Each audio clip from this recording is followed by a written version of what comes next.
I'm Arthur Moats, and I'm here to tell you about my new book, The Moats Theory of Life. If you haven't picked up a copy yet, I strongly encourage you to. This book not only is a fun read, but it's a guide to helping you become a person of impact and inspiration. If you are ready to take the next step to improving not only your life, but those around you as well, go get a copy of The Moats Theory of Life, and it's available at moatstheory.com.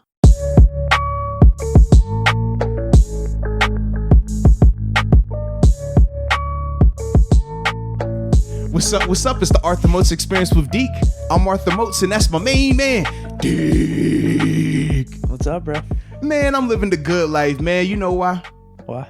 Because, man, we got another day, another episode that is brought to you by DraftKings Sportsbook, America's top-rated sportsbook app. I mean, dude, for me, I thoroughly enjoyed them because, once again, I was able to get me a little bit more extra green in my pocket, man, after, using the DraftKings services. And the thing that I really enjoyed was this. Those $1,000 worth of deposit bonus. I did acquire some of that because of my initial deposit. So if you have not downloaded DraftKings Sportsbook, make sure you download the app and put the promo code MOATS. That's MOATS. Put the promo code in, man, and you'll receive up to $1,000 worth of deposit bonus. It is nice when you get that email saying that, hey, man, here's a little bit of extra just because we like you a lot and because you use MOATS for the promo code. It was perfect, man. So DraftKings Sportsbook app, if you haven't downloaded, make sure you download it. Use the promo code MOATS, baby. Now, when we talk about my weekend, baby, I had the best weekend ever. It's the best weekend ever, man. Best weekend ever. So, first off, man, mother-in-law was in town. That was a blast. She was here from Cali. It was always good when she was around. The kids love her. You know what I'm saying? It's a good time. Had my middle girl's birthday. It was Friday. I'm like, yeah, you know what I'm saying? We cooking up in here. Okay, cool. Balloons, all the whole shebang. It was a good vibe, right? Then Saturday hit. I got some college football I get to watch. Saw a nice matchup, man. Notre Dame, Clemson. That was a crazy finish. I was all right, cool. I'm winning with that. And then Sunday hit, baby. Sunday hit. And first, though, we had a 4 o'clock Steelers game. That was great. Shout out to that, because I feel like we either are 1 o'clock or prime time. We never get this 4:25 slot. That was beautiful, man. It was like that perfect. I got to enjoy the 1 o'clock games. I didn't have the schedule conflict, Bills and Steelers either. It was like, oh, Bills at 1, Steelers at 4:25. I was in heaven. And then you look at both performances from both teams. One was a little bit more impressive because obviously it was the Seahawks and how that whole thing went. But then the other was like, I got the grittiness and I got that black and blue, just rough, you know what I'm saying? Tough, find a way to win for my Steelers. And then I got money from DraftKings, so it was a win, man. I couldn't complain, man. I literally set my head in the bed last night. Oh, not to mention we saw Tom Brady get slacked. I was like, man, you know what? Let's just have a nice little wind down tonight, man. We good, big chilling. I even did laundry yesterday, man. Wow. I even did laundry. That's how good I was feeling, man. And I folded all my clothes, baby. It was one of those, whenever you lay your head down at night, it feels like a good hard day's worth of work. You know what I mean? Man. And you're like relaxed. You know, there's certain nights where you go to sleep and I don't know, you're anxious. Yeah, like or you're thinking about turning. everything. Yeah. Just with how good the weekend is, what it sounds like. You were just laid your head down at night and you're like, wow, it was a good day. I felt like it was a good Thanos, weekend. man. I felt like Thanos after he had, snapped the fingers. Everybody was gone. Well, half the population was gone. He sits down on the throne. He's just, he just felt at peace. I just felt at peace, bro. I was just so happy, man. And then, remember at halftime, put up the little reaction video, was like, guess what you think the final score will be? We even had great participation with that. And even though we didn't get the exact score, because we did have one that was the exact score, but it said it was edited and we just didn't know how to, we didn't know when it was edited. we went to the council. We're like, well, it says it was edited, but it says 15 hours ago. It's 9 a.m. It's kind of close. I just don't know when it was edited. So we couldn't go with that one. But we had another person who was literally 1 point off in terms of his score prediction. And this was Adam McMunn. He had guessed 23-19. Obviously, final score was 24-19. He had the Steelers winning as well. So we said that, man, since we couldn't go with the exact score because it said it was edited, we had to go with my man Adam, man. So Adam McMunn, man, congratulations to you. You'll be winning this shirt right here, baby. All right. So what you need to do, man, is just simply send an email to moatswinners@gmail.com. That's Moats, MOATS, winners, you're not sport winners at gmail.com, man. We'll get the information. We'll get the shirt sent out to you, baby. So appreciate you and everybody else that participated in the halftime score prediction giveaway, baby. All right. Stay tuned. We always got giveaways coming up, man. So yeah, man, it was just fun, man. I couldn't complain this weekend, man. It was just, well, I did have one to complain about, but I ain't even gonna go there today. What? My NASCAR. But it's football season, so Is Harvick done? Well, the championship was yesterday. He lost. Yeah. He ended up getting knocked out in the he still raced in it, but he lost in the semi, so it'd have been like the AFC championship. He didn't even have a chance. Yeah. Oh yeah. man. So he goes down. He had the most. What, did his rival win or something? No, it was actually my father-in-law's guy, Chase Elliott. He won it yesterday. Okay. So I looked at Chase as like kind of like when I know you're gonna like this, the wild card run to the Super Bowl. Okay. So Chase barely got in until like the last like week or two, and then he gets hot playoffs. He didn't even win any of the first like couple rounds. He literally won third round, like the round of 8, and then the round of 4, and that's how he got it. So I was like, you know what? If somebody had to get hot, at least it was Chase. My father-in-law is loving that. He's the one who put me on the NASCAR anyways. So I said, you know what? You can have that. But my man Harvick still went down as won the most races this year, led the most laps this year. It was like 4 or 5 other categories that he was number 1 in. So I said, you know what? I ain't tripping on that, baby. I ain't tripping. As long as it was him, I don't mind. It couldn't have been no rivals though. Like, for example, Denny Hamlin. I was like, nah. We ain't doing that. Brad Keselowski. Nah. I can't have none of that, baby. All right. It's only one other person that's allowed to win this race. All right. So I wasn't tripping in that regard. So I was like, you know what? It was still a good weekend. It was still good. I can't complain, baby. I can't complain. Not at all. I love the 4:00 game from my standpoint. We did me and my friends, we did a pseudo tailgate at my house in my backyard. Brought the TV outside. Okay. So yeah, it was a good good day for me too. And that is becoming a thing. I saw even with Steeler gang, they were over at the Washington Wild Wings, the baseball stadium, and they even had like a little watch party there as well. It was actually pretty cool. I was like, all right, man. I see what's going on, man. You know, since we technically all can't get back to how we used to, we gotta, find different ways to make it spicy a little bit, man. Yeah, it was nice, man, because we watched the 1:00 games. We had those on Red Zone. Mm-hmm. Tuned up for the game, drinking, throwing some football around. We had some Pong, Steeler games on. It was nice, man. It was nice. Just really good day. You're right. Good weekend. I like that, man. Winning always, baby. So, ready to get some of these fan questions, man? Let's do it. I feel like that's like our new vibe right now, right? We throw the reaction up, get the fan questions, come in here on Monday, react to the fan questions, man. I'm excited to hear them because it's like it's on the spot for me. So. It is. And I do try to make sure this. The only thing I will like censor to make sure that we're getting actually like good comments and not nothing like janky or nothing off the wall. But I make sure that I don't go through and like let me prep these questions just so that way we both can get a little like live reaction element to it, man. Dude, I'm good with that. I like the boxing one the one time. Absolutely. I don't know. Yeah, I just don't know what you got in store. So I'm excited. No doubt. All right, so this first question is from Steelers for Thy Win, #Mean Joe Green. It says, question for the podcast. Was Tyson Alualu this crucial to our run defense, or was yesterday just an overall off game? Interesting. It is interesting, man. You're the guy to be answering this. I mean, I got him. Because I did see some of that floating around the internet where as Tyson, but like I think he was only playing like 30 or 40% of the snaps when he was in, but every time he was playing, you could definitely see the impact. So that's why I'm interested in what you got to say. All right, so first off, the 30 to 40 snaps that he's playing, 30% or whatever, are base packages. So that's typically when you're getting run personnel. And when you're talking about a team like the Cowboys, they would sometimes use some of the 3 wide receiver sets, but a lot of times they were going with 12 personnel, 1 back, 2 tight ends. We were seeing that a lot. That's ultimately how they were able to hit some of those passes on Bud and TJ. Is when you go 12 personnel, it makes you have to stay in base package, but then you turn it into a 3-by-1. 3-by-1 meaning, you got CD Lamb or Gallup or Cooper in the slot now, you know what I mean, in between a tight end and a number 1 receiver. That's the linebacker. So they were doing some of those things based on their personnel packages to kind of expose the defense and the flaws of it in that regard. But in terms of Tyson's impact in the running game, absolutely you feel it because just the consistency element of it. We know Isaiah Buck, Carlos Davis, Henry Mondeau. We've seen all of them at various points make plays, but it's not to the level of every play they're doing that. And I think that's the biggest issue. Whereas when you think of Tyson's a 10-year vet for a reason. He was a top 10 pick for a reason. So the consistency that he plays with, it shows up. It's very similar to Cam and Tuitt, or even last year with Hargrave.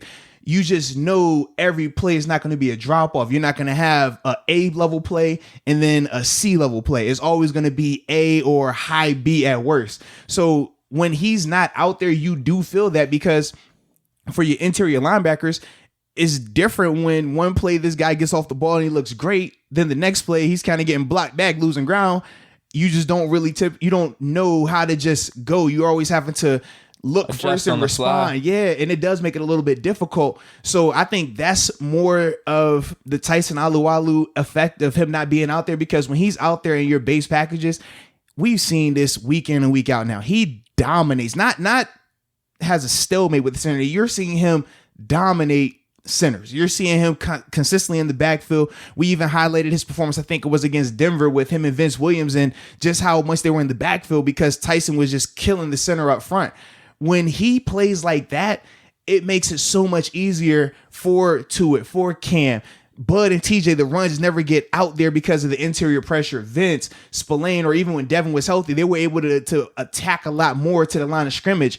Right now, they're just not getting that consistently enough. So even though those younger guys that I named are playing well, it's just not at the level of Tyson, and it's expected. I mean, when you're talking about just the group of Bugs, Davis, and Mondo, they're all late round picks or undrafted guys, right?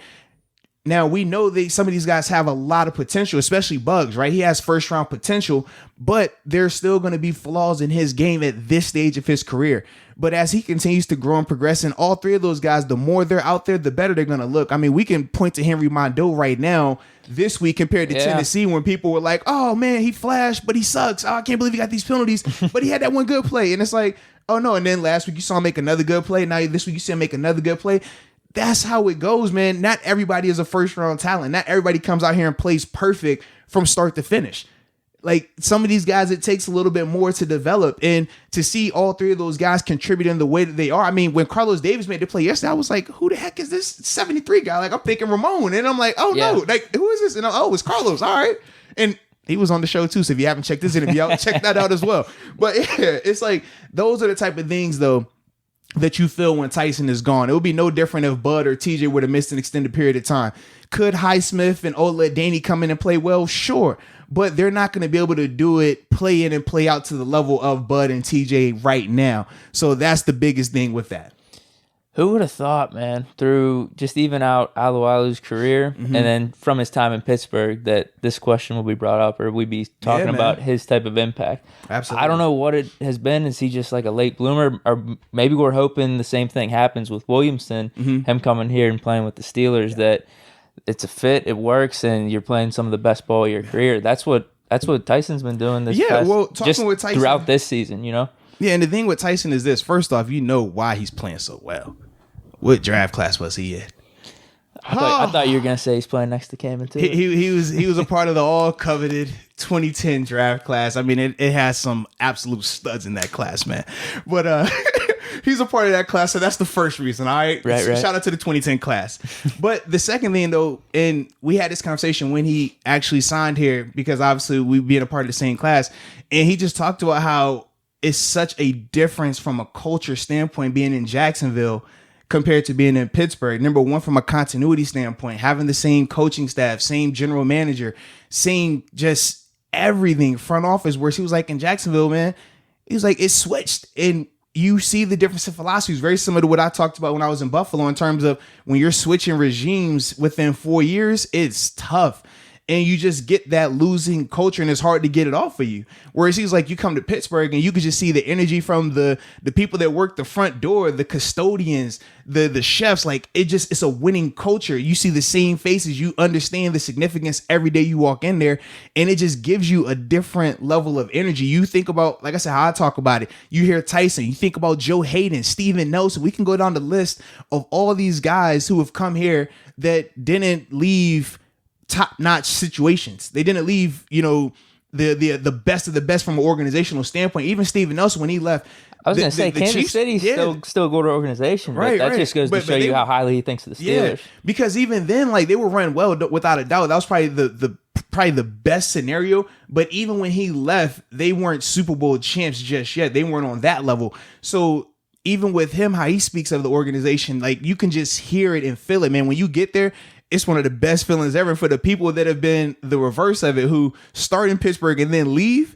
Oh, shit. Yeah, they're like, bro, can we come back? And we've seen that happen as well. I mean, we can go down the list. I think Will Allen was one of the guys, William Gay as well. I mean, guys that left for a year or two and then come back because you're like, bro. James Harrison went to the Bengals, came back. Absolutely. It's different, man. It's different in terms of how it's run. So I think that's another reason why Tyson is playing so just inspired since he's been here, man, because you legit have an opportunity to win a championship. It's not like I said, some places, man, you throw it out there. Oh yeah, we're trying to win a championship. That's the goal this year. And then it's, all right, we just trying to make the playoffs. And then it's, we're just trying to have a winning season. And then it's, all right, we just get 6 wins, man. This is a great season. Like you said, it's always shifting the goalposts. Like in Pittsburgh, we never change that. We always have the same mentality, and it's real.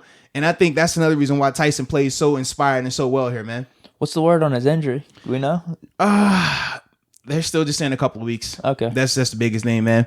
So maybe next week after. Yeah, I'm probably thinking more Ravens time frame. But it's more so whenever he can get out to practice. If he can get out to practice this week, I think he plays the following week. You know, I don't think his first week being back practicing, he'll play in that game. Well, Ravens game would be big. Yeah.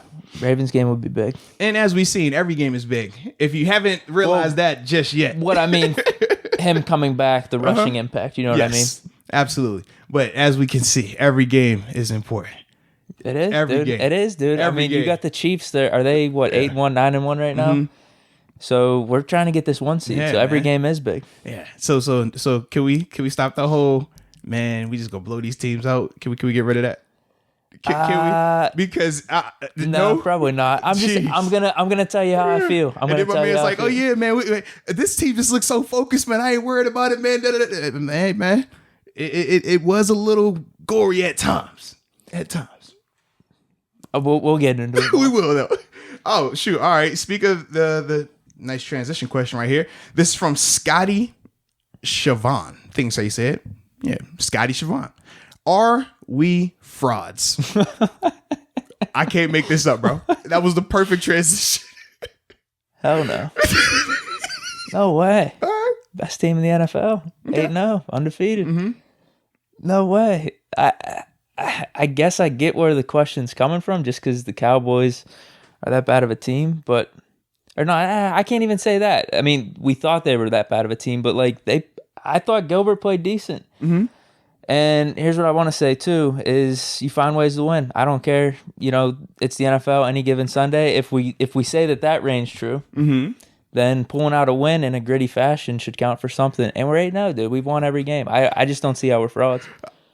First off, I don't think we're frauds, but I do like how your tone changed though from we should blow them out. It's the Cowboys. You said exactly this. You said, I don't see any way that they could beat us. I'm not even worried about the game. I thought that's what you had told me last week. We did pull out the win. We did pull out the win. I'm not even worried about it. I'm like, bro, we didn't have a lead until 2 minutes left in the game, bro. This is nuts. We did pull out the win. We did pull out the win. But here's the thing. Here's what happens. Pre-game, previews, they're pre-games and previews. We have so much information up to that point, so I'm going to give my opinion. I'm going to give my feeling on it. New information developed throughout the game, and Gilbert wasn't as bad as we thought he was going to be. But see, I think some people are taking offense to that because they're saying Gilbert is not one of these elite tier quarterbacks, so there shouldn't have been any scenario where he looked good against our defense. I think that's the biggest issue people have because they're saying, I mean, we talked about this. We said Garrett Gilbert, it's a reason why Garrett Gilbert hasn't been in the league. It's a reason why he hasn't had this illustrious career. So as much as we want to sit here and blow him up to be this really good quarterback, top 20 quarterback, he's not that. You know what I mean? Wait, who's saying that now? I'm just saying in general, but that's the sentiment. Like, you even went to it. Gilbert's not that bad. Yes. Let's be real. Let's be real. Yes, he is. Hold on. Did I say not that bad in general or just play that bad? He didn't play that bad. That's what I mean. He played pretty good in my opinion. He played really good compared to, when you look at the stats that he had compared to some of the other quarterbacks we faced. I think that's where people are getting at because it's like, under what scenario should Garrett Gilbert be able to do what he did to our defense? Under what scenario should that have happened?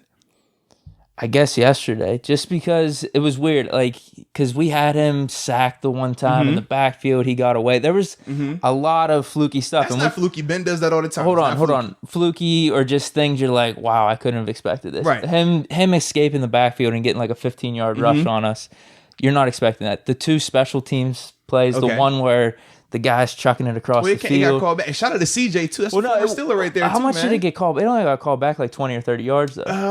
They were past the midfield. They were past midfield because it's a spot foul. So wherever Danger got hit in the back, it was 15 yards from there. So they would have still been at probably 40, 45 yard line and stuff like that. There was just things in the game. You're just like, all right, damn. Like this is the recipe for them to have this game close. Okay, it kind of played out that way because our offense was a little stagnant in the first half. They just, things were going their way. I'll just put it that way. But then when push came to shove in the second half, we got the dub. Yeah. I don't think we're frauds at all. No, I don't. I mean, I actually really like how we got the win. I really do. Like, it's definitely one of those things while you're watching the game, you're like, I really, if we could come out here and blow them out by 20 or 30, that would feel a lot nicer. But I just love how your tone has totally changed.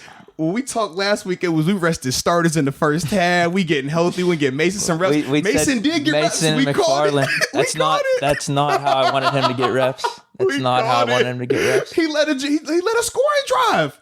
Come on. He led a scoring drive, man. We went backwards. He was 2 for 3 for 3 yards. That's another. He had a scoring drive, man. Well, that's another thing that went in their favor. Us having the ball past midfield and Ben being out there, that could have been a legitimate shot to score a touchdown. True. Where we don't get that chance. So there was a lot of things that added up to where, man, this is close. There's just a lot of things we're not expecting here. But like we really can't complain to them about Ben not being out there. Claypool had a drop in the first quarterback, man. What? I said we really can't throw this whole, man, if Ben would have been out there for that last drive, they down to their fourth quarterback. We can't really use the quarterback thing, you know what I mean? No, it goes back to, though, I think Gilbert played better than expected. Yeah. Just in general. Now, how much is that on us, not playing the best defense?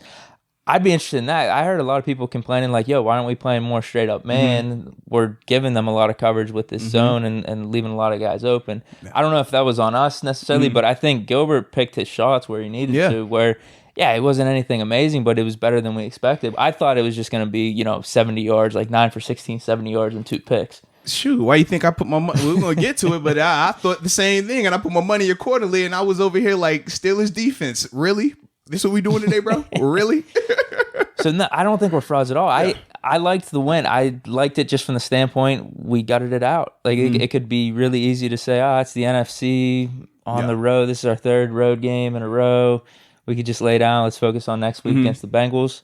No, we pulled out the win. I like that. I like it. Even though going in, if you were to tell me the score and everything, you'd be like, But with how everything played out, I'll take it. No doubt. We're not frauds. Yeah, I agree. I don't think we're frauds at all. Do we have deficiencies? Sure. I think every team does. And I do think right now we haven't necessarily corrected our issues just yet. We've had flashes of games where you don't see them based on the opponent, whether they are more run heavy and things like that, but we still do have some issues that we do have to get cleaned up. We'll address those probably later this podcast, and obviously once the all 22 comes out, we can really deep dive into it a little bit more. But I don't think they're frauds. I think obviously the Cowboys played a lot better than what they had been showing. That was more so because of Garrett Gilbert. He looked just competent at quarterback. And we also said this, they have elite level receivers, and that showed. He was able to get them the ball. Yeah, and they did it. Number one, I was impressed by a couple of things. By Gilbert's toughness, because he was taking some shots. He did get hit a good amount. And knowing that their offensive line was banged up, I was a little bit disappointed in our D line. I thought we should have created a lot more of a consistently hostile environment. Whereas we would flash, we would have a sack, we would get a hit, but we never felt that it was a control, just he is panicking. It never looked like that. So to me, I have more issue with our D line, because for our D line to be as good as they are, the money that's invested in them, going against that Cowboys offensive line that has been absolutely depleted. I mean, they have one original starter. The rest of these guys are backups and journeymen. there is no reason why Gilbert should have looked that comfortable for 4 quarters through the pocket. Shouldn't have happened. They shouldn't have been able to run the ball either, but they did a good job from the running standpoint. It was more scheme based what they were doing. Obviously, we know Zeke is good. Pollard, he gives you a nice little change up in terms of the speed that he plays with. But because of them being able to have some of that success throwing the ball, it made us not be as aggressive as we would have liked to have been. And I think that's why they were able to have some of those successful runs there and ultimately just keep us having to respect them both ways. They never really felt one-dimensional. We never felt in that game that, oh yeah, the running game is completely smashed. We don't have to worry about that now.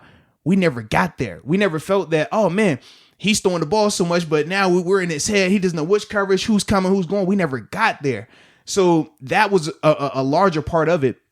And now, in terms of like the whole fraud question, though, another reason why I don't think that the Steelers are frauds is because number one, they still found a way to win, and we talked about it, man. At the NFL level, your blowouts don't happen. Blowout in the NFL is a 2-score game. Like that's just how good the competition is. But the thing that I really enjoyed was through all the adversity, through Ben going down for a little bit, coming back, through offense being stagnant, through the defense being inconsistent, through the special teams giving up, 2 block field goals and an explosive return, we still found a way to overcome it. And championship teams, you find ways to overcome it. You find ways to win, regardless of the style points, regardless of what people say, you find a way to get it out. Even if it is in the 4th quarter with 2 minutes left, you know what I mean? Like you just find a way to get the job done. And I thought they did that. So that's why, to me, they're not frauds.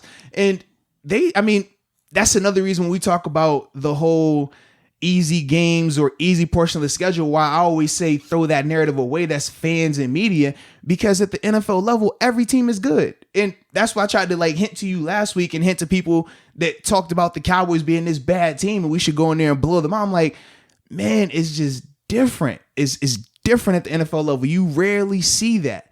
And now, obviously, Cincinnati next week, it's going to be another one of those. Don't go in here with this mindset of, oh, this team, man, look at their record. They suck. We should kill them.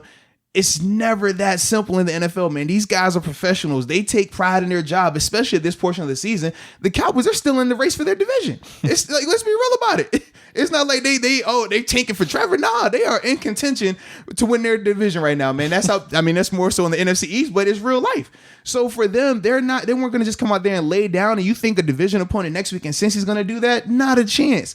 Like, this is the NFL, man. Like, you just don't get those type of scenarios, man, at this level. Yeah, we're not frauds. We're not frauds. Yeah. I think, it goes back to everything. You can be disappointed, but they're not frauds, though. It goes back to everything what we've just said there. I think at the essence of it is things went their way you wouldn't have expected. Mm-hmm. Special teams just wasn't up to par. We wouldn't have expected that coming into this game. It's not like someone's predicting that.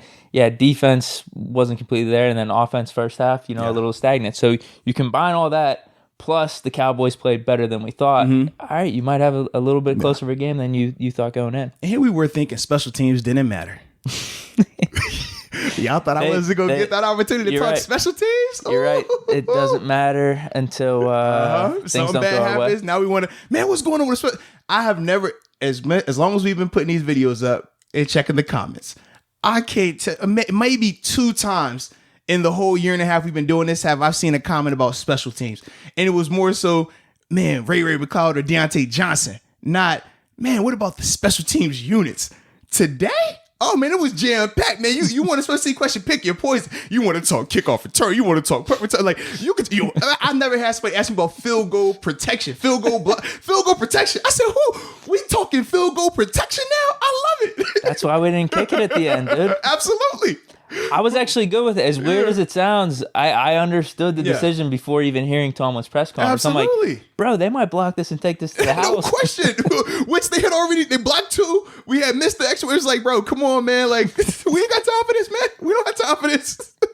Which people going crazy. They're like, oh, man, that's just stupid, man. You kicked the field goal in that scenario. I'm like, you do not kick the field goal in that scenario where you've given up 2 blocks and you know your protection is leaky. Like, and it's not even on the edge. Like, sometimes if you get it blocked off the edge, you're like, all right, based on, and actually this next question, it does kind of pertain to the field goal situation. We'll get to that. But if the block is coming off of the edge, you're not worried because just schematically, that's typically your free rusher. It's the equivalent of if you're playing offense, right? And it's a zero blitz where you know they're going to bring more people than you have to block. It's more operation time, right? Or you got to make that guy miss. Now, obviously, when you're kicking a field goal, you don't have the luxury of making the free rusher miss. So it's operation time. You say, hey, look, we got to get this ball snapped, put down, and kicked within 1.3 seconds or 1.7 seconds. Like, you're trying to operate that fast because you know the guy on the end of the line of scrimmage is going to have a free rush off the edge. He just has to bend the corner. He's going to have probably 2 steps and a dive to try to get in the ball in the window. So you know that. But when it's coming from the interior, that goes out the window. That changes your whole thought process because there is no operation that you can do to help an interior rusher getting free like that and doing it on back-to-back rushes. Now, this next question, because like I said, it does pertain to this, is from Mansamusa 54K. Shout out to Mansamusa 51K. All right. And he says, why do you think that we were not able to make better adjustments on the field goal team? It was puzzling to me because the Steelers are one of the best teams at making adjustments in game. For me, the thing when you're talking about making adjustments on field goal protection, it's hard to because it's always going to be personnel based. There really is not a lot of scheme that you can do to change it. Whereas, for example, on offense, we saw, okay, offense is stagnant. They can't run the ball. What do? Spread them out, hurry up the tempo. All right, on defense, if you can't generate pressure with 4 rushers, what do? You blitz them. So you have alternatives. With field goal, you don't have that luxury. You can't just say, oh, we're going to use a different field goal formation here, unless you go back to the college rules of the swinging gate where one group is over here, the other group is over here. But typically when you're doing all that, you're trying to cover up for your inefficiencies in protection. But the biggest thing that was going on in terms of that rusher getting through the gaps all the time is more so you got to block an area. You're not blocking a man. And between Cam Kennedy and Kevin Dotson, at times, they weren't consistently blocking the area. Meaning, okay, if me and you are right and left, or if me and you are side by side, think of like the Spartans, right? Your shield protects me. My shield protects that guy. But my spear is you. Your spear is that guy next to you. So my hand is one side of the gap. Your hand is the other side of the gap. It was times where the snap would go, one guy doesn't get the hand up, or both guys get the hand up and it was clean. But it was either one guy's getting the hand up or the other guy's not getting the hand up. It wasn't happening consistently enough. And for those bigger D linemen, they're able to, and they teach you this, it's called a knife technique. So the ball snapped and you want to shoot because you can't line up over the center, right? Because of the personal foul. So you line up right outside his shoulder pads framework. So your foot should be right where his foot is on a wider stance. And from there, you're shooting the gap. You're trying to swim that gap. You know that guard is more likely going to get a hand on you because he doesn't have another rule. It's just snap, shoot both hands. One hand in one gap, one hand in the other gap. But you're trying to beat the snapper. If you can get your butt in front of that or behind that snapper's hands before he gets him up, you have him beat right there. And now from there, just get your other leg through and try to re-elevate. And that rusher was able to do that. And it's one of those things from a technique standpoint. It's a simple fundamental to fix, but when you don't do it, you see how glaring of a hole it is. Now, typically, this could have, I have to look on the tape too to see has this been going on, because a lot of times stuff like that has been going on. It's just teams don't necessarily attack it. Not everybody plays field goal the same way. Not everybody plays special teams the same way. But we know with what's the guy named John Fassel? I think it's the special teams coach for the Cowboys. I have no clue. Yeah, so the special teams coach for the Cowboys, he's actually like a really legit special teams coach. He was with, I want to say he was with the Rams. Hold on. You're interested in this? No. I know. I just try to make sure I pronounce his name right. This dude's a guru. I mean, everybody will throw guru just to make it sound special. I just think he's a really good coach. But yeah, I ain't about to start saying all that. Yeah, John Fassel. So John Fassel, he is a legit special teams guy, like really good. I mean, anybody that talks special teams will know who he is, right? But the thing, what I was talking about is not every team attacks that the same way. Some teams, they look at it as, hey, look, man, you just go out there, bro, and just line up. Like, it's special teams. Who cares? Then no, seriously, because I've been a part of places like that. I promise you, man. And it's more so you could just see the intent behind it. Some coaches, they're like, no, we're going to scheme this up. We're going to find different ways to attack you. You think that throwback punt, that's something that a team that doesn't care about special teams is going to run? Not a chance. But when you see these different coaches that understand special teams understand the importance of it and how to attack it. Why you think New England for so long? We saw many times they would hit you on different plays or do different rushes to put you in compromising situations because they understand. They kick the ball right at the goal line every time once the rules change. So instead of getting it at the 25, you'd have to return it and you'd only get to like the 15. Baltimore's another one. They do that. They're going to kick it extremely high in the air so you can't fair catch it. It's going to drop right at the 1. So now not only did you have to play because in the field of play, but because of the hang time on it, now the coverage unit that might not be the fastest, they're already inside the 20 before you catch the ball. So when you focus on that element of it and put the strategy element into it, you get that. And trust me, here in Pittsburgh, Danny Smith is another guy who is always trying to figure out different things. We could draw to this would have been 2016, I think it was, Robert Golden, the fake punt pass on the right sideline. I think that was against Cincinnati actually to close out a game. We've seen numerous times where different special team plays like that happen. Now, we also see where it doesn't work as well.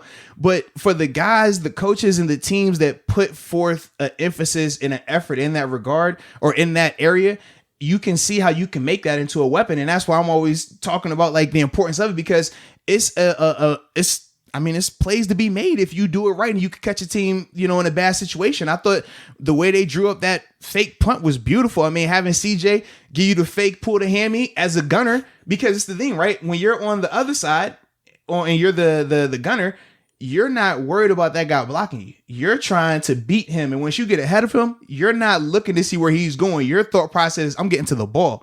So you already know right there how I'm using your rules against you. And now, okay, everybody's going over there to the ball. This guy sitting over here by himself. You make the throw. And now we already got a natural wall set up because the guy was on one side of the field and everybody's closed so hard over there. But you're not going to teach the coverage unit to not rush over there, because then you give up the return on the front side. So you can see the predicament you could put people in if you scheme it up right. So that's what they were doing, man. And like I said, with the field goal block, they could have been seeing this on tape that, hey, man, between Kennedy and Dotson or Kennedy, whoever that right guard is, they don't get their hand up fast enough to protect that area. They're blocking more man and not gap.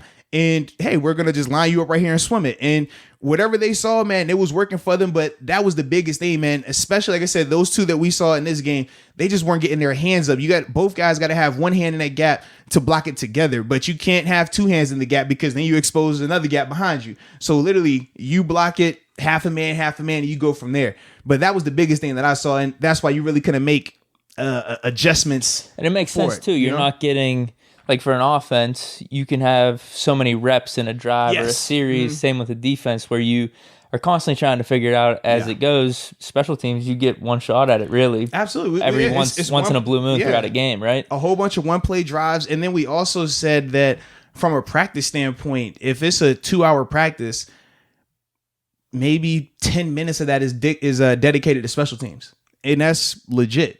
And that's league-wide, that's collegiate. Like, just because obviously you're preparing for maybe 30 snaps of special teams total compared to 60 to 80 snaps of offense and defense. So that's why you have to allot it that way. But that puts you open to some of these things where you're like, well, hey, we just didn't have enough reps to rep all of this stuff, But I can tell you what, whoever the Cowboys play next week, they're mad because now they got extra stuff they got to prepare for from a special team standpoint, because now you're seeing, they got a throwback in here now. Okay, so how does it build on the throwback? The fake throwback. I mean, it's always something next. It's like, all right, what's the next element? You always try to be ahead of the curve, so that way you're never caught surprised like that. But that's the beauty of special teams, baby. Shout out to the teams, man. Shout out to the teams. All right, now this next one from Carlos Ortiz Robles. I think I said that right. Shout out to Carlos here. What do you think is the problem with the first half offense? Ooh, you want my take? I know you got yours. You just gotta let Ben call it, man. Just let Ben call it the whole time, bro. That's how I'm feeling. Mm-hmm. But I don't want to completely throw Figner under the bus, because I haven't. You could attest this. I haven't been about that. No, very true. I haven't been about that. I do feel like these last two games, though, we've come out really conservative, man. I don't know what it is. Is that by design, and then Ben does figure it out in the second half? I think that's where we differ. I don't feel like well, we were here's the thing. last week. We did take our shots. We took a lot of shots. Claypool dropped the one. I know Ben threw the one in double coverage with Deontay. We definitely took shots in the first half this week. Here's what I will say though: the running game, like we tried it.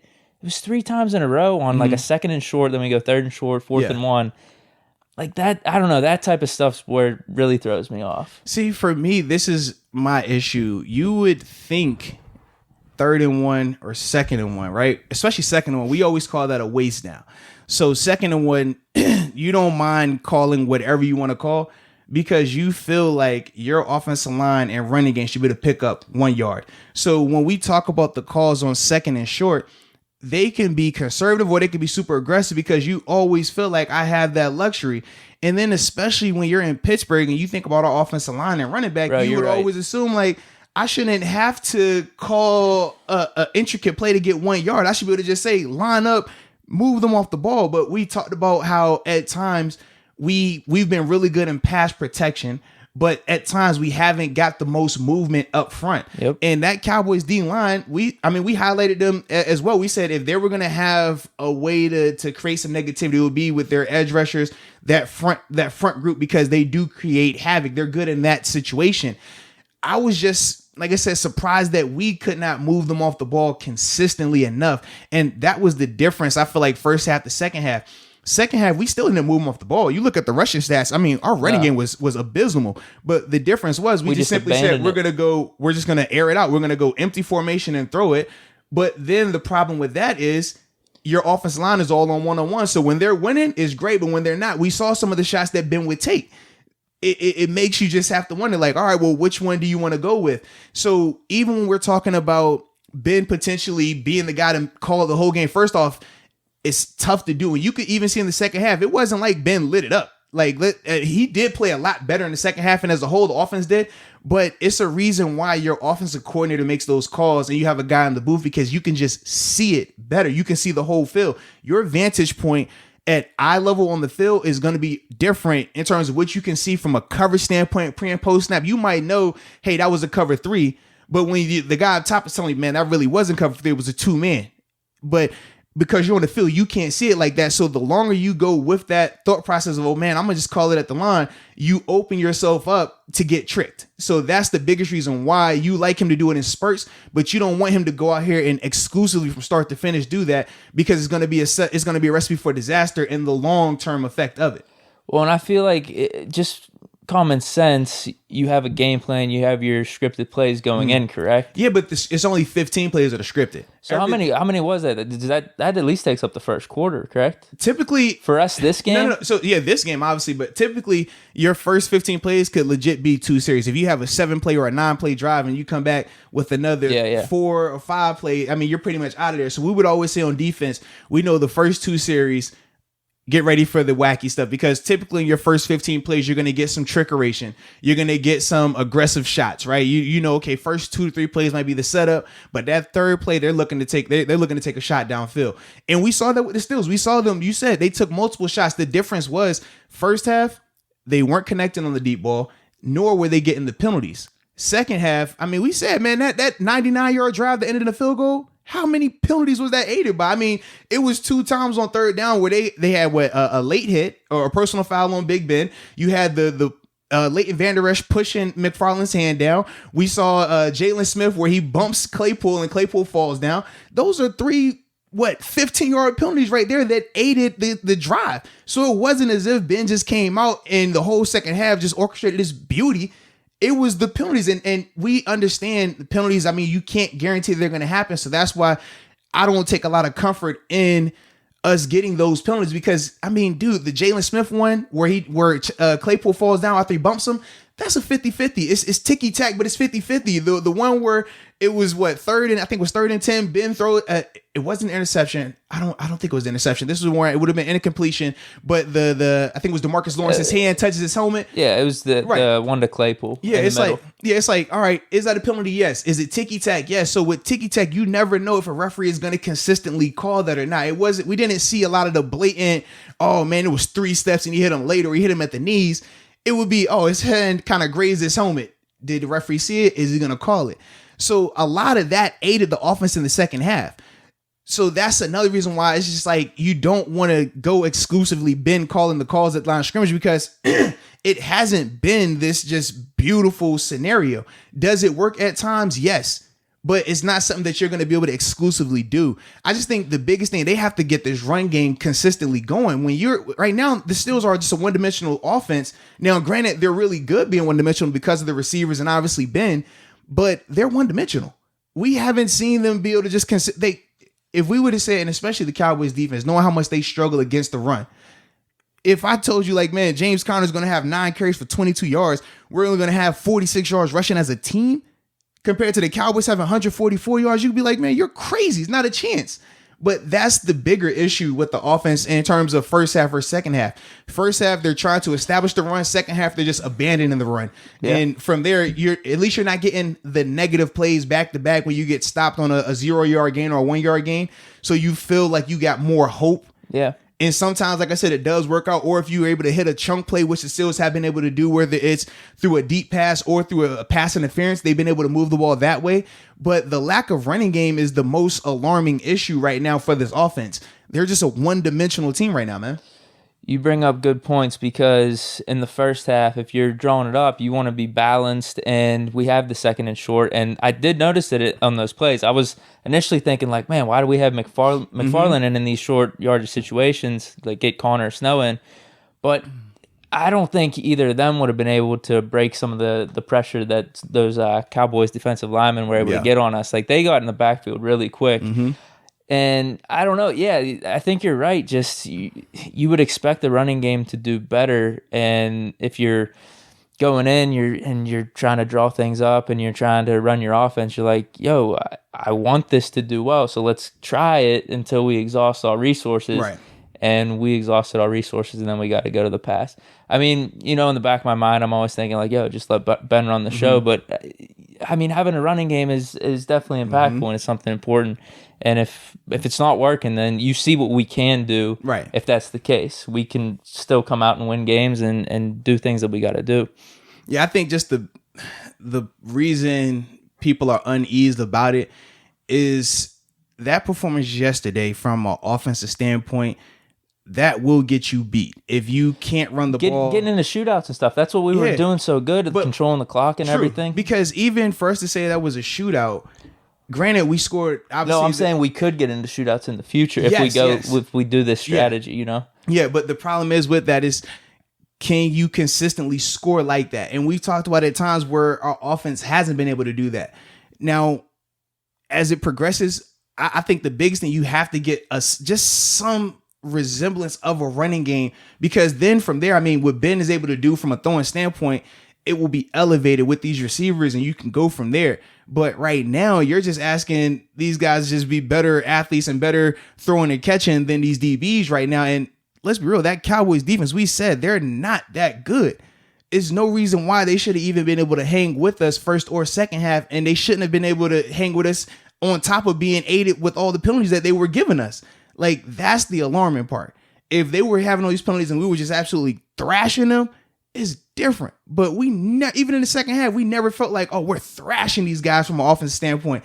It was like we're moving the ball. We had the one drive where Juju had, 3 and 4 plays consecutively. We saw that, but we didn't see a lot of just our offense just airing it out on these guys, and they couldn't stop that. That was never the case. It was plenty of times when we got stopped, and it was just the penalty that extended the drive. So just understanding that, it gives you that false sense of, oh yeah, man, we actually did well throwing the ball on this team, where realistically, when you look at how our drives were aided, we weren't that efficient in the second half throwing the ball either. It was the penalties that really kept our stuff going. And then from there, we obviously took advantage of the penalties, but it wasn't like how it was in Baltimore or how it was in Tennessee. Like, those scenarios, we felt good. It was like, no, you can see how we fully just took advantage going this route. That wasn't the case yesterday. I don't know. I still feel good about it because I don't know how many drops we had. I mean, Claypool had one, and he might have had that's one still on a part of the offense. No, I know. Yeah. I know 100%, but those are things that I'm just going to trust Claypool or trust our receivers. And did Deontay have a drop? I can't remember. I don't know. I mean, he might have had one or two. I just felt like the offense looked really nice in the second half, I thought. But you are 100% right. It'd just be ignorant to completely dismiss that. We were benefited a little bit from some penalties. I did like how we looked though in the second half for sure. I like it. All right, then we got time for 2 more of these fan questions. All right, this is from Garlosh. All right, it's like Carlosh but with a G. Garlosh. All right, what is the general locker room feeling after a win in a close game to a team that shouldn't have really had a chance? Do players feel like a win is a win and on to the next, or is it more of a we have to get better feeling? You want to answer? You want my take? Yeah, I figure. Like you give us the player perspective here, man. Come on, bro. This one's all you do. All right, so typically, in a locker room, I'm not gonna lie to you, we celebrate every win. It does not matter against in terms of who the opponent was, in terms of how we got the victory, especially at the NFL level. Collegiately, it's a little bit different because you do expect to blow teams out. You understand, man, it's some games you walk into the college level, you expect to put 50 on them, and they just don't have the people to match you. Like, it's just that. At the NFL, though, man, anybody could be anybody. We've talked about it. It's a reason why you look at the history of how many teams have went undefeated, and you look at how many teams have went 0-16. It's a reason why on both sides of it, the numbers are in single digits, because at this level, the competition is too good. The line between, or the margin between good team and bad team is so tight, man. You don't never feel like, oh man, we should have just walked in here and whooped them. Like, that's not the case.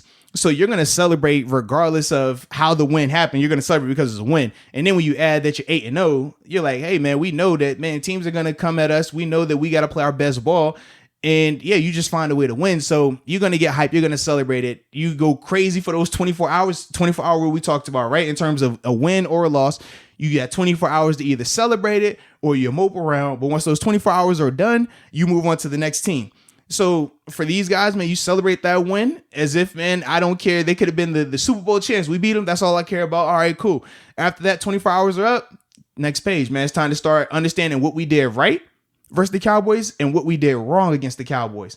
Because the teams that don't address their negatives, they only want to highlight what they're doing well. So, for example, some organizations, right, that don't have a lot of success, they'll look in that second half and say, well, man, we had success throwing the ball, man. Let's just keep throwing the ball. We'll just go empty the whole game. And they never really address the issue of what, man, we're not getting enough movement up front. Maybe we should change our personnel and do this, or maybe we should go back to some of the pre-snap movements and motion that we saw in those first 3 or 4 weeks that we're not getting now, doing a lot of this empty stuff. Address that. And then from there, you're able to say, okay, well, we know we can still throw it, but if we can get this part of the game fixed, man, we can be that much better. The good teams, that's how they address it after those 24 hours. The bad teams, they're going to just simply find comfort in, well, man, we found a way to get the job done. Good teams win when it's tight. We did that. Man, it was great to, have that second half performance. And then from there, you just get a bad habit of thinking that that's okay. And then it comes back and bites you in the butt. And then you end up getting knocked out, whether there's playoffs or if you don't even make it to the playoffs, depending on how the rest of the season goes. But the good teams, and obviously the Steelers are a good team in that standpoint, they're going to make sure that they correct all the issues. When they come in on Wednesday, it's not going to be a good Wednesday. They're not coming in on Wednesday and Coach T is putting up all their highlights from the game. I can assure you that. It's going to be, we call it hoodie season, okay? Hoodie season, meaning when you come in on Wednesday, Coach T is going to be on one. You have your hoodie on and you try to be real low and invisible because you do not want him to call you out, because it is not a good feeling. Trust me, it's not a good feeling, all right? Because he's going to put you on that big board in front of all the coaches, in front of all the players, practice squad, staff. Everybody's going to see it, and it's not going to be a secret. If you had a bad play, everybody's going to know what you did wrong and how to correct it. It's stuff that I know in here. You think I learned field goal protection because I played field goal protection? I've never played field goal protection a day of my life in a real game. I've done it in practice, but never in a real game. But being in the meeting room after field goal protection is bad, oh yeah, you know exactly how to coach it. You know exactly how to fix it. You know exactly how to attack it. You know everything, because that's how Coach T does. And I love him for that, because if you just pay attention, there's so many gems that he drops through the day. You're just like, bro, like, how do you not learn football being around this guy for multiple years? But that's what Wednesday's going to be like. Wednesday, you're going to go in there and he's getting on the D line. He's going to get on that secondary. He's getting on the O line. He's going to get on Ben for some of these throws. He's going to get on Claypool, in terms of some of the routine drops that he was having. Like, no, he's calling all of that out because that's just how he is. And the players understand that. And as players, we want that. If you come in and you're kissing my butt telling me how good I was after that performance against the Cowboys, I don't think you really believe in me. I take that more as disrespect because you know what my expectation is. You know what I believe is my standard. And I know your expectation for me. So if my play was not up to that level and you come in here and act as if it was, you really don't believe I can be that good. You really don't believe I'm the type of player that I think I am. So that's why with Coach Simon, he addressed these guys like that. So even after an 8-0 start to the season and you went on the road, he does not care about none of that. He's over here like, man, we got to get this, and this fixed. Otherwise, we're not going to get that confetti on us at the end of the year. So that's how we feel in the locker room. But it's a good feeling, though. It's a good feeling. Like I said, yesterday is good. Today is good. Wednesday hits, not good. All right. And then we'll get this last one. Okay. Make it a good one, right? Yeah. All right. This one's a little bit longer, but I like this, I think. All right. Kevin Kazel. All right. This is from Kevin Kazel. All right. Mr. Moats, I keep saying it wasn't pretty, but it was pretty enough. My question for you is this. Will they start, in terms of Coach T and Randy Fichtner, will they start letting Ben call the offense earlier and being the offensive coordinator earlier in the game, giving him more reign to do backyard football and things like that? We know Ben is an 18-year vet and he knows a thing or two about defensive alignments. Also, what play, and he also says in his opinion, he thinks that him starting to call plays in the mid first quarter will help, in terms of the game situation, in terms of the productivity. Then he also says, Steeler Nation from West Des Moines, Iowa, Mac Shack, where they watch the Steeler games for the Des Moines Steelers fan club. So shout out cool. to Des Moines, Iowa, man. West Des Moines, so big time for that. But I think we kind of like hit on that a little bit in terms of, like, I'm good with it. I'm good if you want to do that, but I'm also good with us talking about, man, the running game is the problem. Can we try to figure this out one way or another? I don't really know the ins and the outs of all this stuff. I trust Ben. He's, like he mentioned, he's been in the league for how long, and you see the type of stuff he's been doing in these second halves. What he's done throughout his career whenever he's able to do like no huddle and just call the shots on the fly. So I trust that. I'm good with that, but at the same time, I'm also good with, can we figure some of this stuff out in the first half to where maybe we have a more balanced offense that could benefit us in the long run. That's kind of my take. Yeah, I look at Ben calling it is situational, no different than if it was a 2-minute drill, right? It's cool in those situations because, number one, does anyone even do that? What do you mean? Just completely call the whole game? No, because it's a setup. It's for the reason. Yeah, I was going to say, if you could point to someone that does that, did Peyton Manning used to do that? So I'm going to tell you why it works and why you can't do it for a full game. The reason why it works, when you talk about Peyton Manning, Breeze, Brady, Ben, when you can catch a team and you speed up the tempo, you make them stay in either one or two calls. Most teams, because of the tempo, we're only, as a defense, you're going to come in with the empty check and you have a hurry up check. So if we come out and we're in base personnel, right? And this is what New England used to do with Brady. They would come out with 2 tight ends or 3 tight ends on the first play because that gets you in your bigger body defense. And then one play into the drive, what are they doing? They're going empty, hurry up offense, make you stay base, but have to play essentially exotic third down coverages with linebackers. They're going to eat you up. So it works situationally because if I'm Ben, I can catch you in the personal group I want, speed up the tempo, and now I know, hey, you're only going to give me 2 coverages right now, right? I can dictate the routes, though, right? You see Ben at the line, hey, I want you to run a 7. You run a fly, you run a stop, you run a cross, okay? So I just gave you a totally different offensive scheme that has zero to do with the defense. I'm just telling you the routes I want you to run because I know defensively, since we stayed hurry up, number one, they didn't switch from big body personnel to smaller DBs. And number two, I know that they're either, whatever they play on that first play of that drive, they're going to have to stay in that or they're going to have to keep coming back to it. So if they played man on that first play, they're going to more than likely be in man from then on out. If they showed you cover 3, they're going to stay in cover 3 from here on out. Whatever they check to, once you go empty, once you hurry them up, they're going to be in that call for the next, until they get off the field or until the play stops or the drive stops and you get a chance to sub. So that's why situationally, Ben and those elite quarterbacks can get away with it, because you're like, hey, all right, I got this group out here. I know what I want to do. I'll just run routes on air. Hey, man, you run that. So even though this route didn't come open, even though I thought it was going to work and it didn't, I still know they're grouping. And as long as I complete the pass, even if I'm hitting a 2-yard pass to the back or juju across the middle, I still keep you on the field. No dead ball. You don't have time to sub. So that's why it works like that. But if I'm a defense and I know that, hey, you're going to exclusively go with Ben calling at the line of scrimmage, well, I know, okay, whatever that personnel group is that you first come out there with, and we saw at times they would have 0 running backs, I'm going small ball. I'm going to straight DBs and edge rushers, and I'm going to play the coverages that I want to play now, because I know you're not going to be able to draw it up like that. The only reason it works is once you get us out there early and we are locked into that call. But if I know you're doing that from start to finish, oh, I'm going to have a plan for that. I'm going to give you 3 or 4 calls, or in fact, I'll probably take it college-wise, because we used to do this in Pittsburgh with Shazier. We would say, okay, because we were always gearing for Brady, right? So even throughout the season, we would face different teams. We're always like, well, what can we do to help us versus New England? So we went to the wristbands. Interesting. So we went to the wristbands, right? And you would see NFL players out there with wristbands on like it was college. And the reason we did that is when teams would try to attack us through empty, because we said if you go just regular base or regular small ball and you give us time to communicate and all that, we were going to be tough.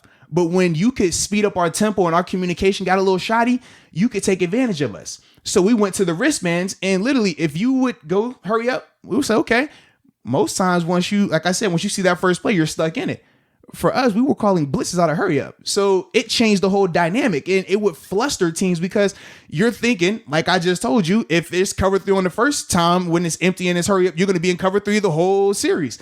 Man, we would go cover 3. Then after that, we're going to the wristband. All right, now we're bringing up pressure. We're going back to the wristband. Now we're going man.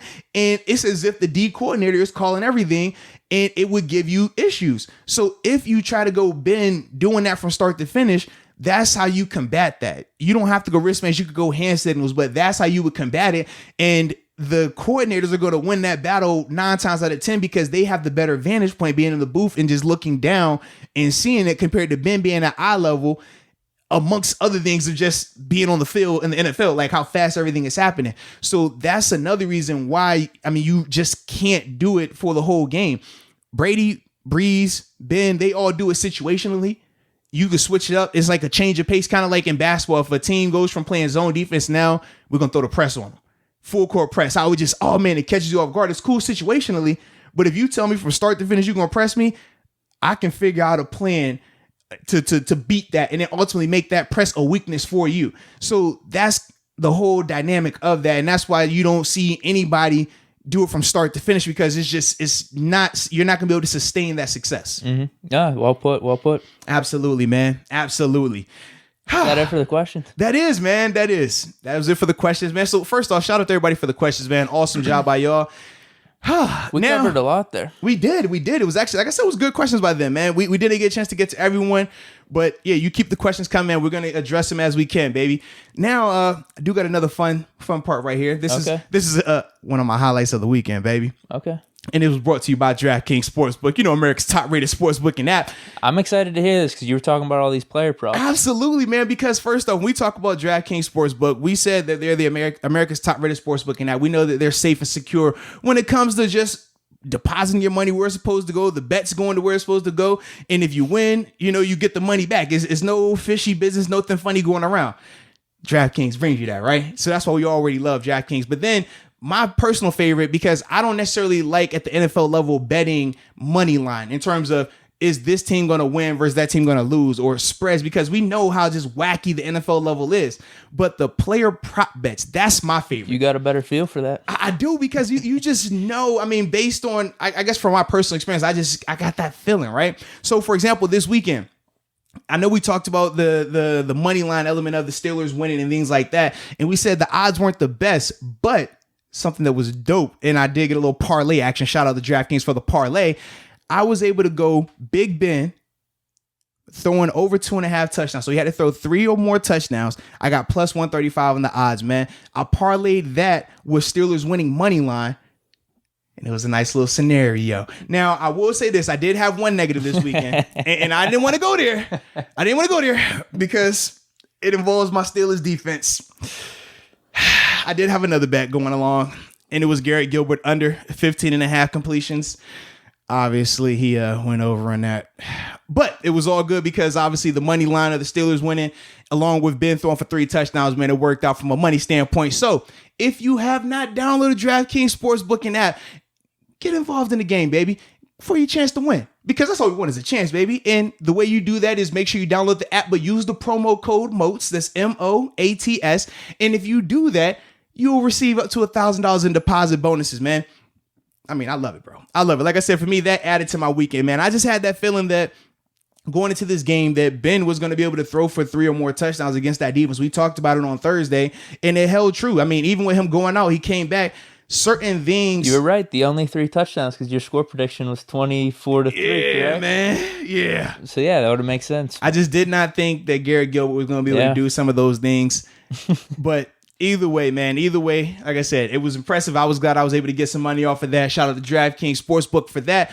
But yeah, man, make sure you download the app, use the promo code MOATS because you're going to enjoy it, man. And all we want is a chance. We're not guaranteeing that you win. You just want a chance. Just want a chance. Have some fun on Sunday. Absolutely. I tell you what, it makes watching the game a lot more interesting, man, because you already have like the personal ties. But then when you got that green in your pocket coming in as well, it makes the wins that much sweeter, baby. So that's that, baby. So what did you got, man? We got any hot topics today, baby? I got a couple. What you got for me? I know you got something. You're always cooking up over there. Well, the one is actually related to some of the stuff that we were just talking about with the running game. You know who looked good? Talk about it. McFarland did. Mm-hmm. He looks like he adds an extra element there, dude. And looking at the second and short play, the third and short, the fourth and short, it was snowing. But the second and short and the third and the short where you're thinking, all right, McFarland's in. We didn't get any yards there. We might have got 1 yard, whatever it was. Why is he the short yardage back? Yeah. I felt like that was more due to the offensive line, kind of how we were talking about there. But you saw whenever he got the ball, dude, there's something that he brings to the offense that it just doesn't seem that Connor and Snell bring. More snaps, lead guy. What do we do here? I want to see more McFarland. I'm being straight up with you. I was just trying to figure out where you were seeing all this like impressiveness. I feel like he's pass twitchy. catching. He had the pass catching. 2 for 15. Yeah, he had that, and then did he? What was his total on the runs here? 3 carries for 7 yards. All right, so one of those runs was a nice run. Okay, so that was my only thing. I'm just like, I do think he's twitchy. I think he has some elusive. He's very elusive. We're seeing. I guess it goes back to the blocking. If you're concerned about that, then yeah, and that's my thing. I don't think it's personnel related with James Conner, Benny Snell, and McFarland. I think all 3 of those guys, and we've seen at various points them flash. I think it starts up front. They're not getting enough movement. Because McFarland, I mean, without a doubt, and I do think this is something we see with younger backs too. And not necessarily like the first round backs, right? The more premier guys, the later round guys, right? We're talking 3rd, 4th, and so forth and so on.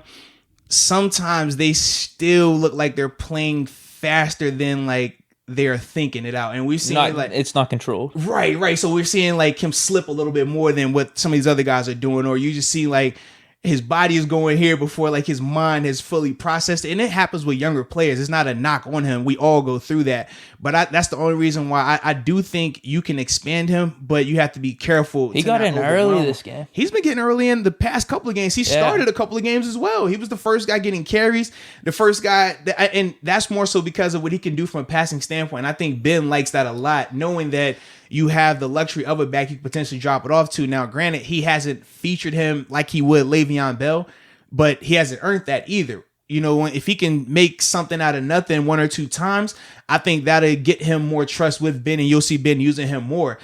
But I was a little bit surprised that they have been going the McFarland route. Well, actually, I'm surprised, but I'm not surprised. So I'm surprised because if you're having protection issues, you typically go with the sure running back who can block, which is James Conner, and he'll clean up some of that stuff. So I'm surprised that they didn't go that route. But then I'm not surprised because knowing Ben and how he likes to just say, we'll just go empty then, or I'll just attack this, not having the protection we want. I'll offset that by having a back that can free release. Yeah. That's kind of his mentality to it. So one is more so we're going to make sure we fortify and protect you. The other is, well, we'll just take their aggressiveness and use it against them. Both sides can be effective, but one is obviously a high risk, high reward. Yeah. If McFarland doesn't get open, or if you don't see him and that rusher comes free, you're kind of stuck. Whereas with James Conner, he'll stand and protect, but now you might not have the luxury of an extra weapon. Right. So it's just a difference of philosophies from that standpoint. But I do think McFarland, I mean, it's growing pains. I mean, it's going to take time for him to get up to speed, but it's more so offensive line related than necessarily him emerging and he needs to be the guy because of James Conner or Benny Snell not producing in that. I just think, I mean, the speed that he plays with is the biggest difference between him and the other guys. But I still think that James Conner and Benny Snell are the better pure running backs. Between the tackles. Yeah, so that's what I'm talking about. If we're talking about a pass catcher. That's what I mean. I liked that element, but this man. is the thing. I look at McFarland as a glorified third down back. I mean, you're going to have guys who are, you think about what was the little running back that was in New Orleans and in Philly. Oh my goodness, was playing with the Chargers as well. Yeah, think of Sproles, right? Was Sproles the every down running back? No, was he? He was a good third down back though, right? You know he was going to use special teams, but he could catch the ball at the backfield, screen passes, but he wasn't going to be he's getting 30 carries. He was more an accessory in the backfield. He wasn't your feature back. Right now, McFarland is a accessory. He's not a feature. So when I talk about Benny and James being the better running backs, they block better and they run better. And you have the trust. Yeah. Whereas McFarland, does he give you an added element in the receiving game? Sure. But has it been enough to really say that, oh, yeah, that's a huge plus? We haven't really seen that element from him just yet. So it's more what we're projecting on him versus what we've actually seen from him. Whereas with James, we've seen James be productive in the passing game. We've seen that. We haven't seen Benny Snell do it to that level. We've seen James have some success catching the ball at the backfield. We just haven't seen McFarland do it on that level yet to really warrant him being used or featured a little bit more from a passing standpoint. Now, it's the catch-22. You want the trust from McFarland. How do you get the trust is opportunity. So that's the type of thing right here. You think, I don't know, I could see him as like, I mentioned this way back. I know it was like probably a little bit of a reach, but like we had Willie Parker here. He was the faster type of running back. Kamara, kind of fits that role. I mean, do you think he could develop? Kamara runs between the tackles as well, though. You don't think he could do that though at some point? Dude, Kamara's an all-pro. I'm not about to say a middle round draft pick that we haven't really seen a lot of productivity from can be Kamara. That's bold. I'm talking about running between the tackles mainly. The comparison's there, but yeah, you don't have to use the comparison. No one thought Kamara could do it until we saw him do it. So for me, I look at McFarland the same way. Once I see McFarland do it, then I'll start to believe it. But it was a reason why no one thought that McCaffrey could do it. Until you see it happen, you don't really think that those guys can have success in between the tackles because with them being smaller guys, they typically get banged up in there. That's just the part of it. So Kamara was third round, no? I think he was, yes.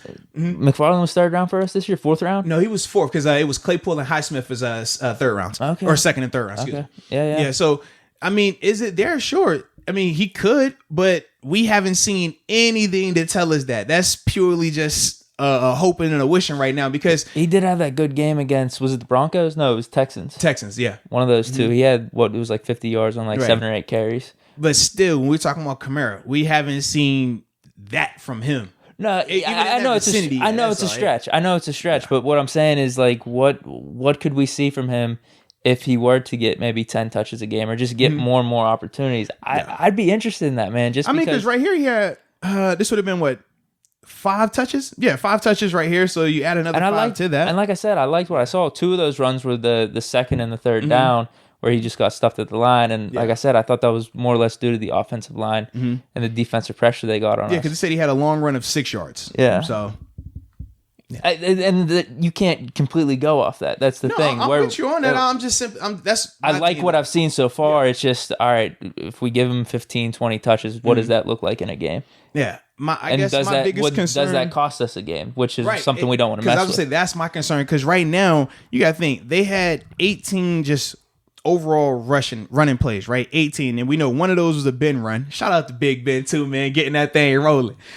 So we had one run from Big Ben. You had Chase Claypool run and a Deontay Johnson run, right? But other than that, 9 carries for James Conner, 3 carries for McFarland, and then 3 for Benny Snell. So when we're talking about just adding his touches, are they coming in the running game or are they coming in the passing game?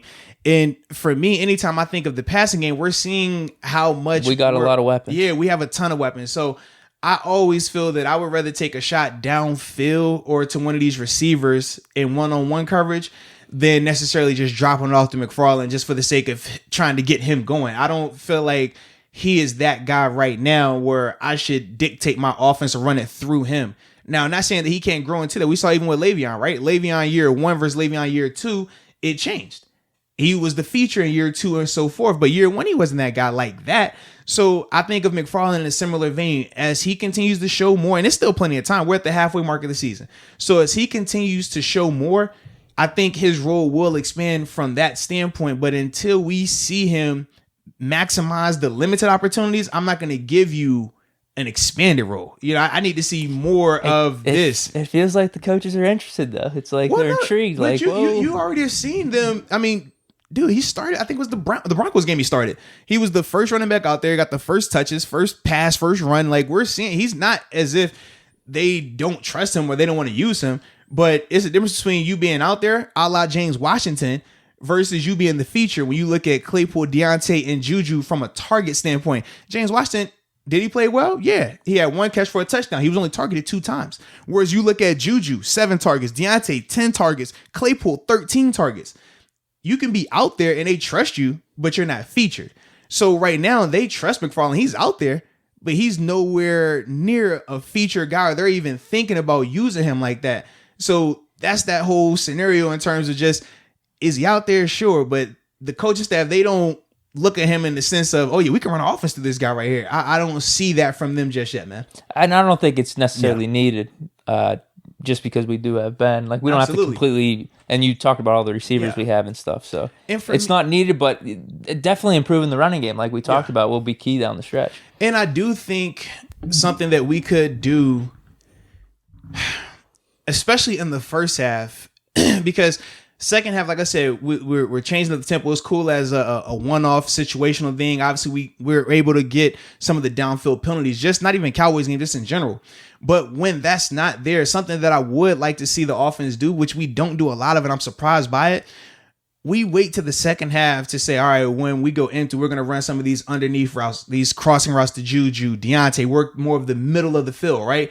Short to intermediate, middle of the field. We do that in the second half. First half, we hardly ever touch that. It's either run, shot downfield, or shot downfield, screen, pass, run. Or you're in a 3rd and long situation where you're just kind of hoping for whatever. True. Yeah. I would love early on in games, though, if they took that approach of, hey, we're going to work the short to intermediate earlier. We don't need to just come out here, run, throw the ball downfield. Oh, it's not there. All right, run it again, punt the ball. Like, we don't need that because it's too redundant. It's too stagnant for the talent that this offense has. I think that, man, if you do some of that short stuff early on, it makes the defense have to do what? Cheat up, play a little bit more aggressive, because obviously they're respecting Claypool. They're respecting Deontay and some of the deep play ability they have. So use that against them. If they're going to give you 7 5-yard routes, take that. Keep taking it. We saw New England do that for decades, man. Just taking the short to intermediate. And then when you cheat up and say, I'm going to take that away, now they hit you with the dagger. Right now, we're trying to dagger first. Can't get the dagger. And then it's like, oh, well, all right. Well, punt the ball. We'll figure it out later. Like that's my biggest issue right now, man. I'm assuming that doesn't have anything to do with like Ben calling the offense or anything. It's just correct. Like, I just think it's just run these type of plays. Right. I think it's more so just a philosophy standpoint right now, where you see some teams, it's like, hey, they want to run the ball first. We talked about with Tennessee, right? We said their philosophy is run the ball first, play action off of it, take the shot. Right now, our philosophy is we're going to throw that ball downfield, either get a completion or get a PI, and that's kind of how we're hoping to move the ball. We're not really looking to work the sticks, work the short intermediate, work the sidelines, because it's there. It is definitely there, but I feel like right now, because we've had so much success downfield, we're relying too much on that. We're not trying to have sustained drives. We're just looking at, where can we get a chunk from? How can I get a splash play right here? And it works sometimes, but as a whole, it's hard to sustain that.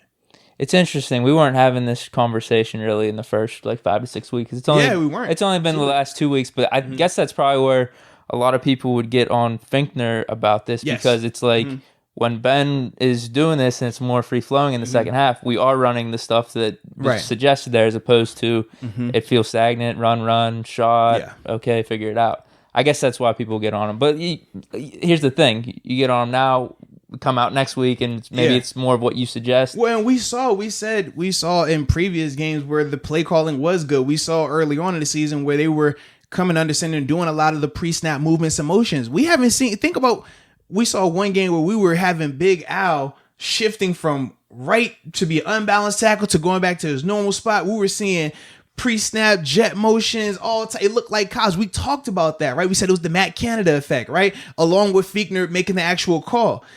We haven't seen any of that, though, these past couple of games. And I think when they get back to doing that type of stuff, the running game will look more better. I mean, dude, we were having 100-yard rushers. So it wasn't as if the system was broken.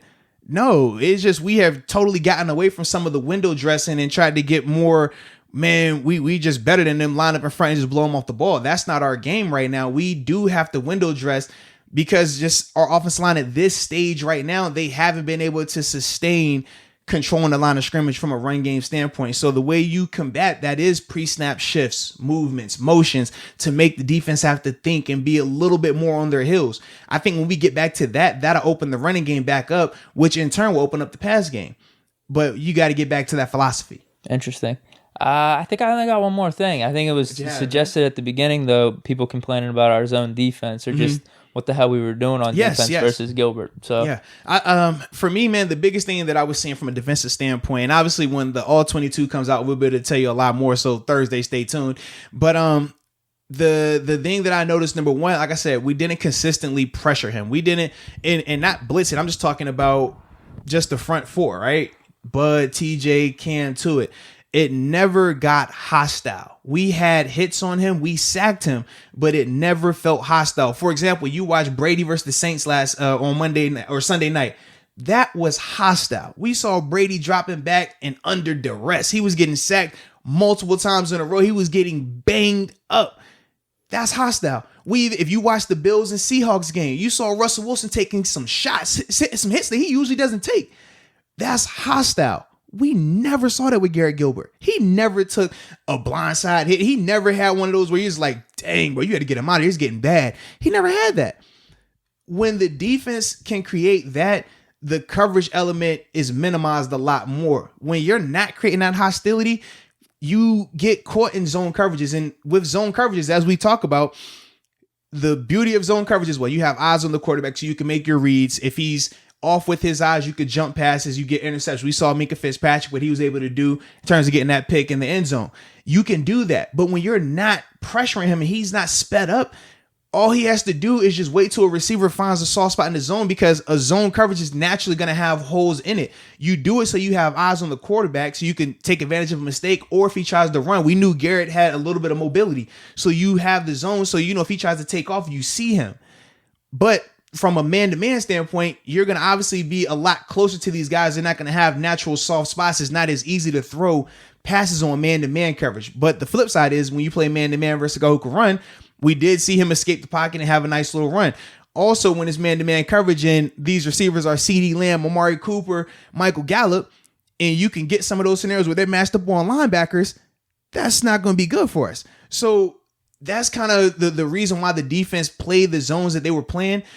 The Cowboys did a good job of keeping them in base personnel.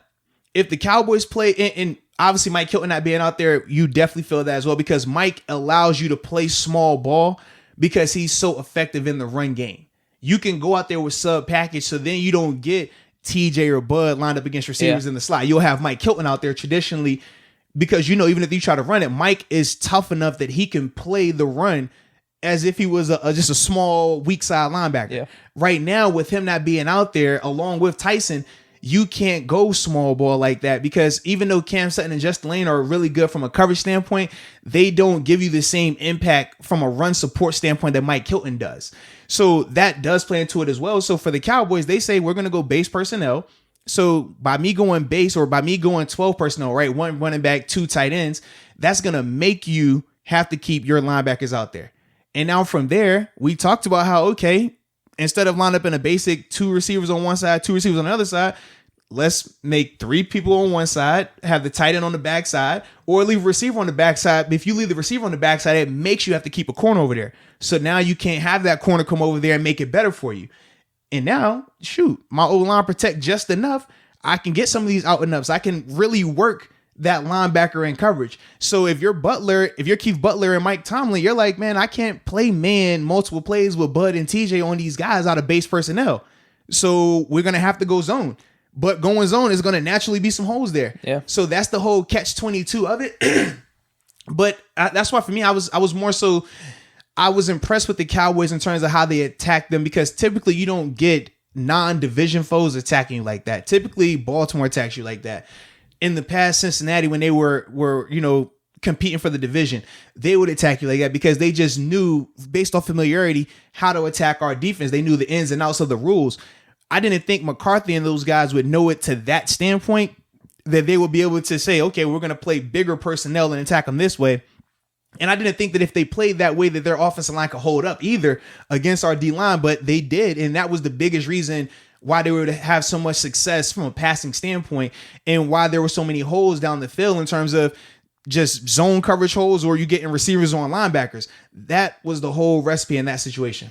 Interesting. Yeah, man. What do you chalk up the defensive line to? Maybe just tired? 3 road games in a row? Nah, none of that really. Just off affects. game? I just think our D-line didn't play their best. We talked about Alualu too. Yeah, obviously Alualu, because that gives you the push from a base personnel standpoint. But I just thought the D-line didn't play consistently enough. When we're talking about when you rotate some of the younger guys in, and we said with Bugs, Mondo, and Davis, they flash, but at times it's going to be a drop-off. And you have to rotate those interior guys. Cam into it, they never play 100% of the snaps. Like you're going to have to come out for a player or two, just bigger body guys, especially when you're rushing the passer. So that part of it played into it as well. And then, like I said, some of the stuff, man, Garrett made good throws and had good reason. They obviously had some good schematic stuff that they did to kind of keep us off balance. So I think all of that played into why our defense, in particular our defensive line, didn't have the productivity that we would wanted them to see. I don't think it had anything to do with multiple road games. I just think it was those things we just listed. Interesting. Yeah, so I think I'm out, dude. I mean, with the defense in general, it's weird because a little disappointed. At the same time, though, timely in terms of how the defense performs. They step up when they really need to. They still had the sacks. They still created the turnovers. Obviously, I think we had, 2 turnovers? The fumble right before half. Recovery, and then we had a pick at the end of it.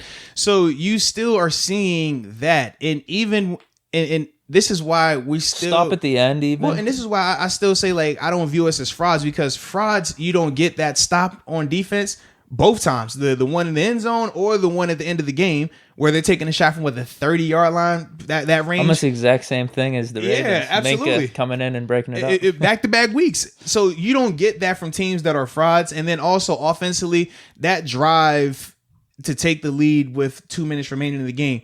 If you're a fraud, you're not making that drive. That was another thing. Like when we were watching the Cowboys, going like when they kept stalling at the end, I was just saying that they're not going to be able to continue to sustain this. Eventually, the dam is going to break. They're going to make a mistake. They can't continue that. And we could just see it, like I said, as it progressed, where, man, they're getting in the red zone and it's stalling a little bit. They're settling for too many field goals. And that ultimately is the difference between your contenders. The contenders, they find ways to get touchdowns late in the game. You find ways to score in the fourth quarter, 6 minutes, 4 minutes. You find ways to punch those in. Clutch. And that's what the Steelers do. And then on defense, you find ways to create a stop, a big stop. We saw last week versus the Ravens. They had the 4th and 2 stop with 2 minutes left, and they had the stop at the end of the game. We saw that again this week. Get a pick, then you also get the stop, a turnover or end of the game stop with Minka as well. That's championship football. Offense and defense making big plays late in the games. That's what both these sides of the ball have been doing really well this season, and that's why they're sitting at 8-0. It's not, I mean, you would love to see them do it throughout the whole game, and that's why we talk about the importance of it, because when you play some of these other teams that are starting faster, I go back to the Bills and Seahawks game, right? The Seahawks, we watched the Seahawks. The Seahawks are a good team, especially with Russ, and you could see them heat up. The problem was they started too late. you can't be down 2-3 scores to good football teams to try to come back. And that's my biggest concern when we're talking about the Steelers right now. We haven't had, I don't think we've seen a team outside of Baltimore that really had success early on against us. Most of the teams is either we're out ahead or it's pretty much even throughout the first half, and then we take over in the second half. But versus good teams that can start fast and sustain like we have seen around the league, that could present some real issues for us. So that's why we're harping on the importance of we got to get that first half addressed offensively and defensively, because you get away with this with the Cowboys. But the Cowboys are the Cowboys for a reason. You're not doing that against some of these top tier teams. We did get away with it against the Ravens. Yeah, but people still question, are the Ravens top tier in terms of their offense, because we know how it's so much based on Lamar and Lamar being able to do extra stuff. But we don't look at Lamar and the Ravens as the Chiefs and Mahomes, or Breeze and the Saints, or Russ and that offense. You see what I'm saying? Like how it's different in terms of Lamar and his offense. People still question how good can it be? How long is it going to take? Because it's a reason why you don't see that offense at this level predominantly. You know what I mean? It's hard to be successful like that, and more from a health standpoint. But number two, eventually guys catch up to that whole zone read scheme. And I think obviously we said here in Pittsburgh, we've done a good job of handling him and creating some turnovers off of him in our 2 games against him. So it's different in terms of just pointing to that Ravens game versus some of these other elite level offenses. Oh yeah, and we've talked about just our concerns with the secondary throughout the season, and potentially facing someone that can air raid out against us, because we saw against the Broncos, we saw against the Eagles. Mm-hmm. I can't really say the Titans because that was just like a one-off catch with the AJ Brown. Right. Their offense didn't. That was a weird game, but so that I guess that could be a concern going forward. But at the same time, we're 8-0, man. Good teams, great teams, like you mentioned, are going to be addressing this stuff and looking to improve. So I have faith in that. Yeah, absolutely. Leave the fans, let the fans enjoy. Just say 8-0, it's all good.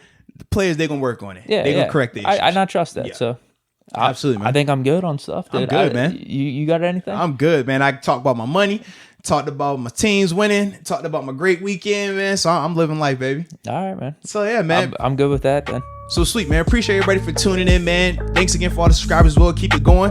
And until next time, baby. Peace.